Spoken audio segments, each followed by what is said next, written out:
Jadi secara keseluruhan dari isian Perpu Cipta Kerja, kalau di bidang ketenagakerjaan itu memang merugikan kaum buruh.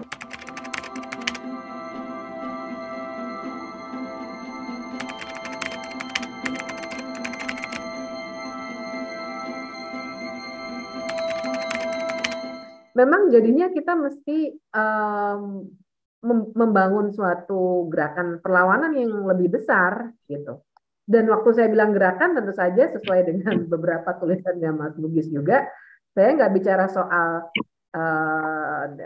sepukul dua pukul demonstrasi gitu ya, tapi juga sesuatu yang mesti kita bangun bareng-bareng, yang mungkin diskusi-diskusi seperti ini adalah awal mulanya, tapi dengan tidak meninggalkan jalur-jalur yang juga sudah ada.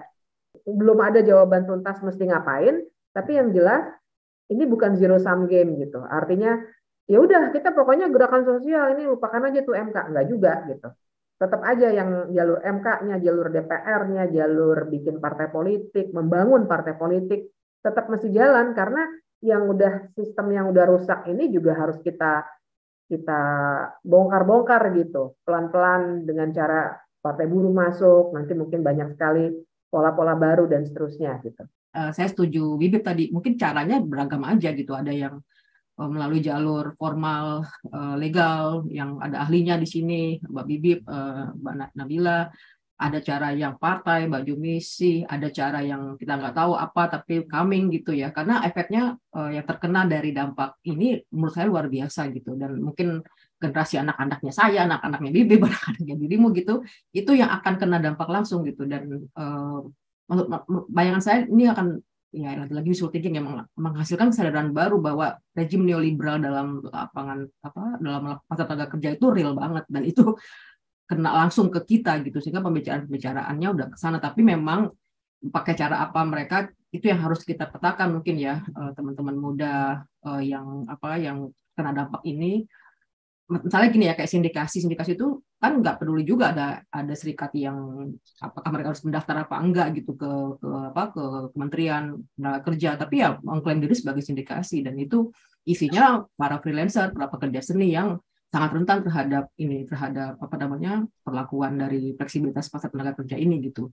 Sehingga saya membayangkan mungkin ada pluralisasi gerakan ya jangka panjang gitu, yang dipercepat gitu oleh gaya otoritarianisme yang sekarang yang tadi Bibit bilang terbungkus legal itu gitu.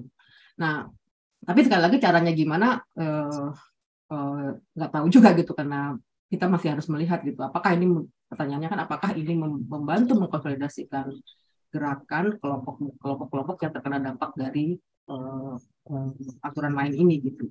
Partai buruh sendiri udah bikin partai, udah clear langkahnya kemana, bahwa dia nanti akan melakukan kompromi dengan partai-partai lain, yang juga terjadi sebenarnya di negara-negara yang terjadi di mana transformasi dari gerakan ke partai itu terjadi semua proses-proses kompromi gitu. Bukan saya bilang itu benar atau salah, tapi pola yang umum ketika itu sebenarnya ada penundukan, ada pendisiplinan baru kan di dalam serikat, dari serikat ke partai, sehingga kemudian mungkin akan berbeda. Tapi lagi-lagi tekanan saya atau garis bawah saya setuju dengan teman-teman yang lain, dibuka aja semua beragam, tapi nanti tinggal PR-nya itu adalah mengkait-kaitkan gitu, menyambung-nyambungkan antara itu menjadi satu gerakan yang bergelombang. Kalau yang terjadi sekarang sebenarnya menurut saya ya harus dimulai dari kita sendiri gitu, karena tadi Mbak Linda sudah memberikan salah satu contoh ya. Saya selalu mengatakan bahwa sejelek-jeleknya Undang-Undang Cipta Kerja, salah satu hal yang menurut saya perlu quote-unquote disyukuri gitu ya dari adanya Undang-Undang Cipta Kerja adalah mainstreaming pembicaraan mengenai ketenagakerjaan. Saya rasa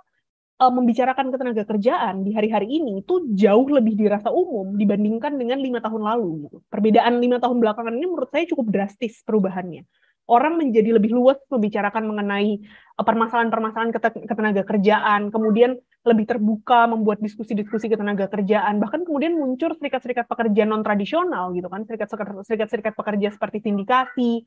Kalau di Jogja kita punya Semesta, ada juga kemudian di Surabaya ada Pekerja Seraya. Itu sebenarnya menunjukkan bahwa sekecil apapun, sesedikit apapun, perubahan itu ada, pergerakan itu ada.